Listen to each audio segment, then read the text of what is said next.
Elle s'appelle Cactus. La nouvelle boule de Noël de Meisenthal a été dévoilée hier soir. Elle a été conçue par un designer allemand, Marc Braun, inspiré par le réchauffement climatique. Sarreguemines a inauguré son nouvel espace socio-culturel et sportif de proximité du Hagwald. Le président de la région Grand Est, Franck Leroy, était présent. Cet équipement a nécessité 1,5 million d'euros d'investissement pour offrir de nouveaux vestiaires et un nouveau clubhouse au stade du Hagwald pour le FC Beau Soleil. On est loin de l'inauguration du côté de la ZAC des faïenceries. La phase démolition est bientôt terminée. Près des 3/4 des bâtiments ont disparu. Les autres seront maintenus dans le nouvel aménagement. L'Engelsheim, c'est l'histoire d'une petite commune de 200 habitants qui investit pour gagner en attractivité. L'ancienne école, fermée depuis 6 ans, a été transformée en salle communale. L'église aussi a bénéficié de rénovation. Hommage solennel au caporal Vassil Bichik. Engagé depuis 3 ans au 16e BCP, il a trouvé la mort dans un accident de la route pendant une mission à Djibouti. Il a été promu à titre posthume au rang de caporal-chef et a reçu la médaille d'or de la Défense nationale. Non au harcèlement scolaire, 120 élèves du collège Jean Jaurès à Sarreguemines ont organisé une action symbolique avec un lâcher de ballon et une exposition réalisée en post-it. Une manière d'exprimer leur ressenti face au harcèlement. Bienvenue sur Mosaïque Cristal. On va démarrer par un large focus sur Cactus.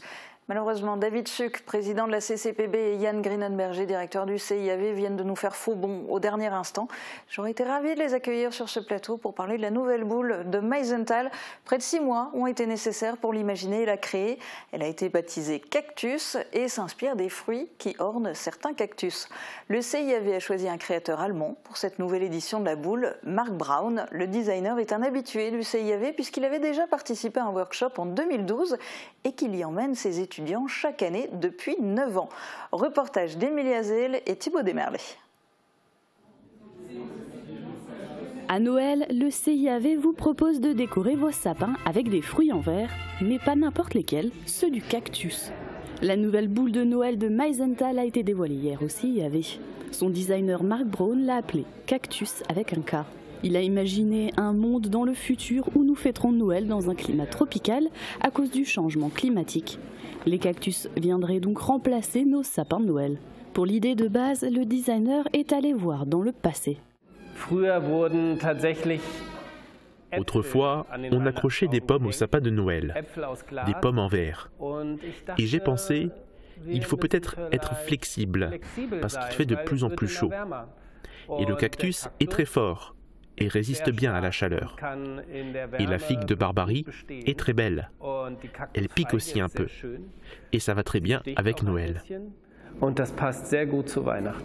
Avec des membres de son équipe, ils sont allés visiter un jardin botanique pour découvrir les différents fruits exotiques existants, dont celui du cactus. Le plus compliqué lors de la création de la boule a été la phase suivante. Techniquement, il y a eu beaucoup de difficultés. On avait scanné les figues au début, et puis elles étaient très complexes. C'est ce que vous voyez sur la table. Il y a encore des formes qui sont un peu courbées, qui ont beaucoup de bosses passionnantes avec des épines. Impossible. Ensuite, nous avons dû réagir. Nous avons décidé que nous allions faire une interprétation graphique.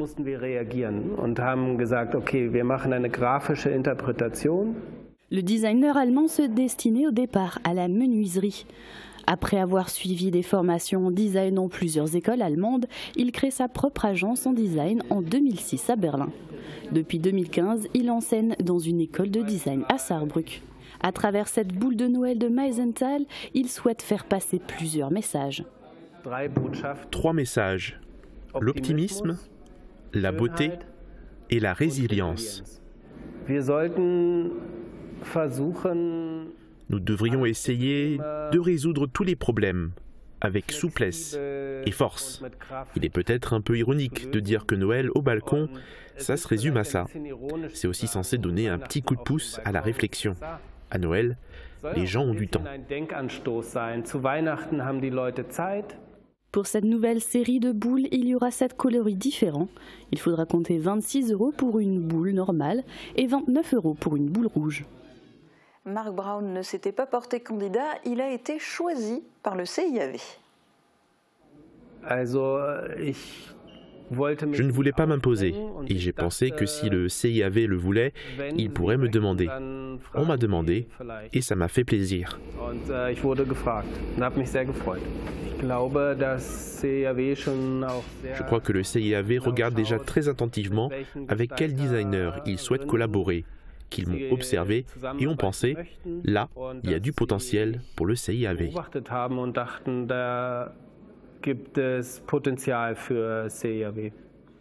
Et pour le designer allemand, c'était un rêve depuis longtemps de créer la boule de Noël de Meisenthal. Als ich hier 2012 Quand j'ai été invité ici en 2012 pour Glasses Tomorrow, un workshop de designer, et bien sûr, j'étais énormément intéressé et j'espérais qu'un jour, je pourrais créer une boule de Noël. Mais j'ai failli perdre espoir parce que je ne suis pas français. Mais heureusement, nous sommes internationaux et amis. Et je pense que le fait que nous travaillons ensemble ici dans la grande région est également un beau message. Et Meisenthal est très ouvert d'esprit. Dans certains modèles des années précédentes, il y avait une forte référence aux hivers froids. Je pense notamment à Vroom ou à Piaf. Cactus est aux antipodes, car Mark Brown admet avoir été inspiré par le réchauffement climatique. Sehr stark, natürlich. Aber es soll nicht... Très fortement, bien sûr, mais il ne faut pas que ce soit cynique. Le modèle doit dire « et ». Nous prenons l'avenir en main. Et peut-être qu'avec un peu d'humour, on peut mieux gérer ce défi qu'avec de la frustration.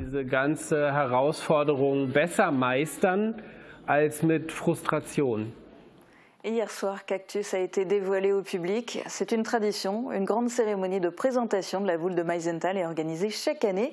Découvrez les premières impressions des invités dans ce reportage de Marie-Morgane Pires. Large exclamation lors du dévoilement de Cactus.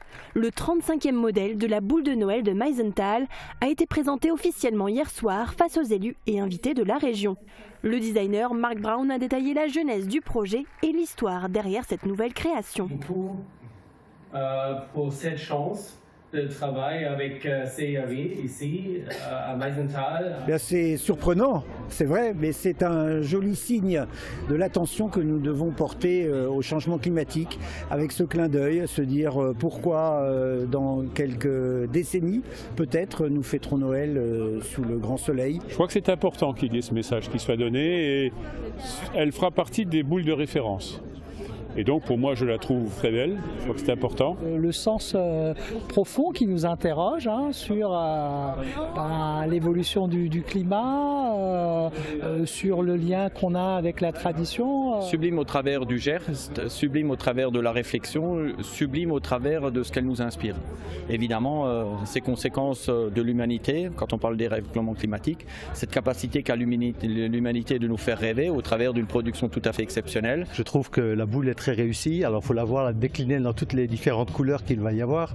Oui, je la trouve très, très belle. Le secret était gardé depuis plusieurs mois par les équipes du Centre international d'art verrier de Meisenthal. La révélation du nouveau modèle est toujours un soulagement. Une sorte de petite ovation bien sympathique après l'annonce.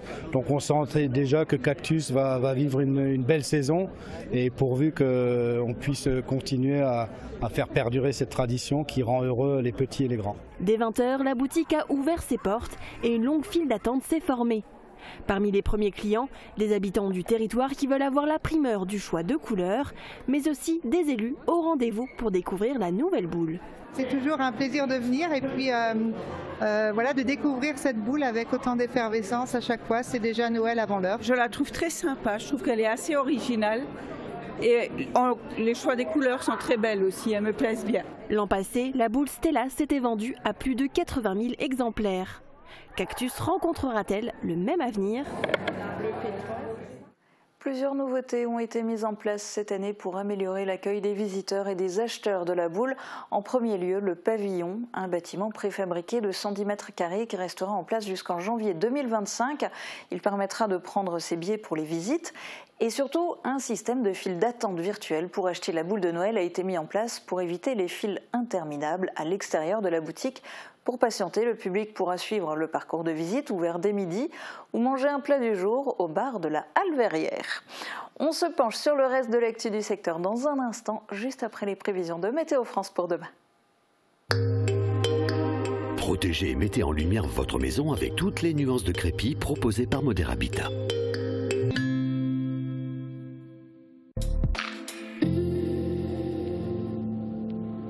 Bonjour tout le monde, la matinée de demain débutera sous quelques averses, mais le temps restera sec pour le reste de la journée, malgré une importante couverture nuageuse. Côté température, les minimales iront de 4 à 5 degrés et les maximales ne dépasseront pas les 7 degrés. Demain, nous fêtons les 6 douanes et il fera jour de 7h40 à 16h51. Passez tous une belle journée et à demain!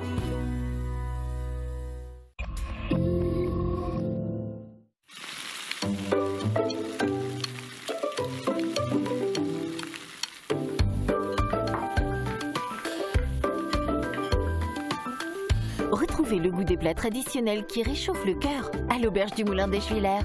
Notre restaurant vous accueille dans une atmosphère chaleureuse où chaque repas vous apporte le sourire.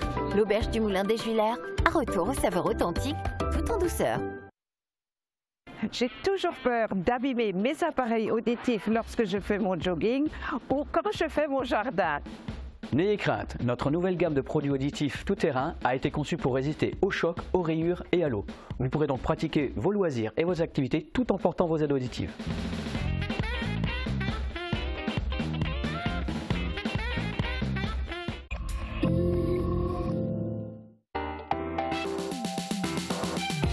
Les entreprises étaient à l'honneur lors de la soirée entreprises élues organisée par la communauté d'agglomération Sarreguemines-Confluence. L'ancienne ministre Roselyne Bachelot était l'invitée d'honneur. Durant la soirée, les sujets abordés étaient la santé, la formation ou encore l'insertion, mais aussi le développement économique du territoire. Une émission à retrouver en intégralité ce vendredi dès midi sur Mosaïque Cristal. Après le terrain synthétique, le FC Beau-Soleil dispose à Sarreguemines de nouvelles infrastructures. Le président de la région Grand Est, Franck Leroy, s'est déplacé pour l'inauguration du nouvel espace socio-culturel et sportif de proximité du Hagwald. Un grand projet qui a été subventionné à plus de 83% et qui offre de nouvelles possibilités au club. Reportage de Guillaume Dumonteil et Thibaut Desmerlet.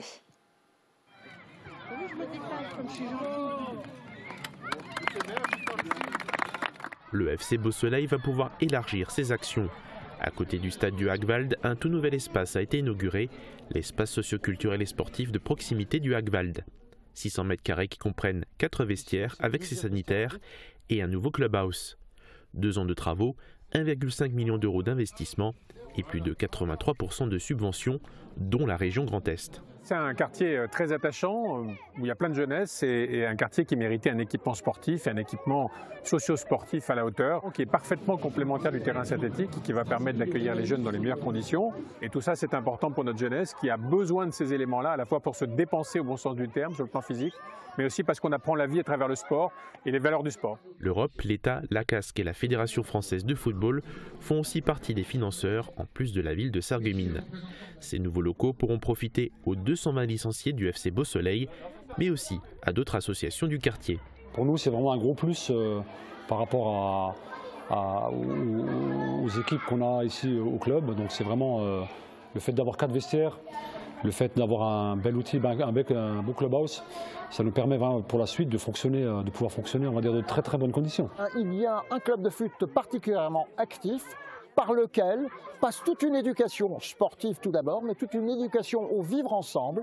Nous avons écouté ce club, nous avons discuté avec lui, nous avons écouté ses objectifs et nous avons convenu ensemble, avec les parents des jeunes joueurs également, des perspectives. Et on ne peut que souhaiter de beaux moments partagés dans cet équipement. Future formation ou encore animation, le FC Beau-Soleil prévoit d'organiser un bon nombre d'événements avec ses nouveaux locaux confortables. De passage à Sarreguemines, le président de la région Grand Est a visité aussi le site des anciennes faïenceries. L'occasion pour lui d'en savoir plus sur l'histoire de la manufacture sarregueminoise et d'échanger avec le maire sur le devenir de la friche et sur son aménagement futur. Guillaume Dumonteil a participé à la visite. Il va falloir s'y habituer, ces images-là font désormais partie du passé. Désormais, depuis le début des travaux de requalification de cette friche, près des 3/4 des bâtiments ont disparu.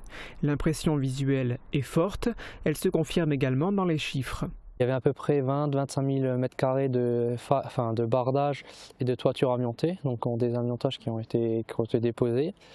Là, on a à peu près sorti 2000 tonnes de ferraille, 200 tonnes de DIB et il y a à peu près 40 000 tonnes de béton qui sont, que vous voyez tout autour de moi sur l'état, qui vont être concassés. Débuté il y a 6 mois, le chantier a bien avancé. On touche à la fin des travaux lourds de déconstruction, on est en train de retirer toutes les infrastructures, donc les fondations notamment. Et on commence la réfection de certaines toitures des bâtiments qui sont conservés. Concernant l'aménagement futur du site, ce qui semble évident aujourd'hui, c'est l'installation d'un musée dans 2 bâtiments qui correspondaient autrefois à la maison de la direction et au magasin laboratoire. La halle de 1923 devrait elle aussi rester sur place. La cheminée sera conservée mais déplacée et 2 autres bâtiments resteront également debout, celui des moules et un autre bâtiment qui présente un état de santé satisfaisant. La forêt de 7 hectares sera aussi préservée. Malgré l'impatience et l'intérêt que la population peut avoir à propos du réaménagement du site, difficile d'en savoir plus. L'année prochaine, la municipalité concentrera ses réflexions sur les manières de desservir cette friche de 33 hectares. Pour un espace aussi important, il faut tracer des voies, il faut imaginer la communication vers l'extérieur et vers l'intérieur, comment circuler par rapport à ce qui existe, par rapport aux ponts tels qu'ils sont là, imaginer peut-être d'autres ponts. Bref, structurer l'espace. En effet, peu importe ce qui est installé sur le site, si on n'arrive pas à y accéder, cela ne sert à rien. Pour conserver ses habitants et attirer des nouveaux venus, la petite commune de Lengelsheim a décidé d'investir dans l'avenir. Pour ses quelques 200 habitants, elle vient d'inaugurer une nouvelle salle communale, un nouveau lieu de vie salué par les différentes associations villageoises, comme quoi la vie du village ne se limite pas à sa simple église, même si elle aussi a pu bénéficier de travaux de rénovation. Reportage d'Emilie Hazel et Camille Henriot. Voilà. Une page se tourne pour la petite commune de Lengelsheim, 200 habitants. L'ancienne école communale, fermée depuis 6 ans, abritera désormais la salle communale. La municipalité a souhaité redonner vie à ce bâtiment chargé d'histoire. À l'époque, on disait souvent, c'est à l'école de Lengelsheim qu'on apprend les bêtises. J'espère que beaucoup de ces bêtises continueront ici, car elles sont le reflet, monsieur le maire, de la joie et de la vie, qui ont toujours imprégné ces murs. Donc au niveau de la salle, donc, la chose que vous pouvez constater lorsque vous regardez les murs, il y a encore écrit école devant. On garde ça dans l'âme. Fermer une école dans une commune, c'est un crève-cœur. J'étais dans cette école, mes enfants étaient dans cette école, il y en a beaucoup d'autres. Notre conseillère départementale était l'institutrice de cette école. Donc aujourd'hui, avoir un bâtiment vide, c'est un bâtiment qui meurt. Donc au niveau du conseil municipal, nous avons décidé d'entreprendre un projet, en fait une amélioration de cadre de vie, créer un lien social. L'ancien foyer communal était en très mauvais état.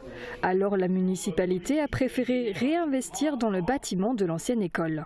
Le foyer culturel, à l'heure d'aujourd'hui, il n'est pas accessible. On n'a pas de parking non plus. L'ancienne école, elle est au cœur du village.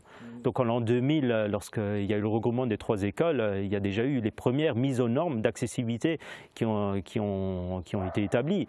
Malheureusement, en 2014, la législation a changé, donc il a fallu rajouter un certain nombre de points supplémentaires, des parkings handicapés, des rampes. Le bâtiment de l'ancienne école est un bâtiment sain.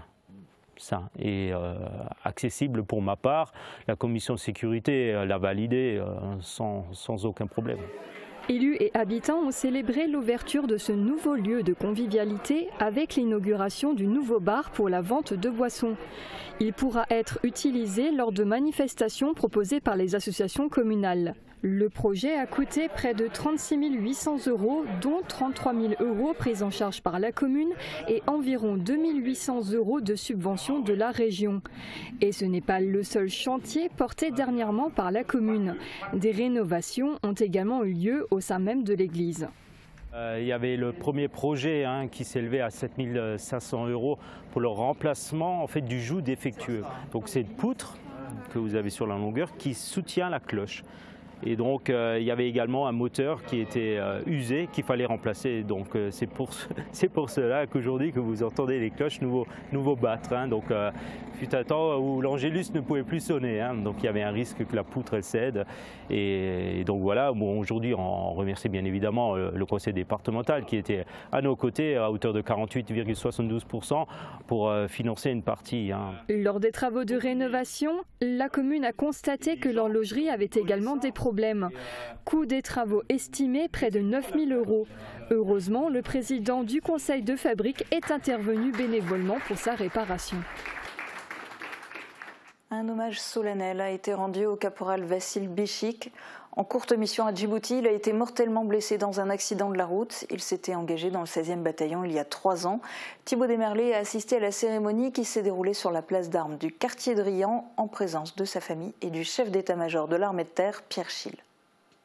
Nous honorons aujourd'hui le caporal Vassil Bichik en présence de ses frères d'armes et de sa famille. Dans le bataillon qu'il avait choisi, nous lui rendons un dernier hommage. Le 16e bataillon de chasseurs à pied a rendu hommage à un de ses frères d'armes. Une cérémonie a été organisée au quartier de Riant sur la place d'armes en présence de la famille.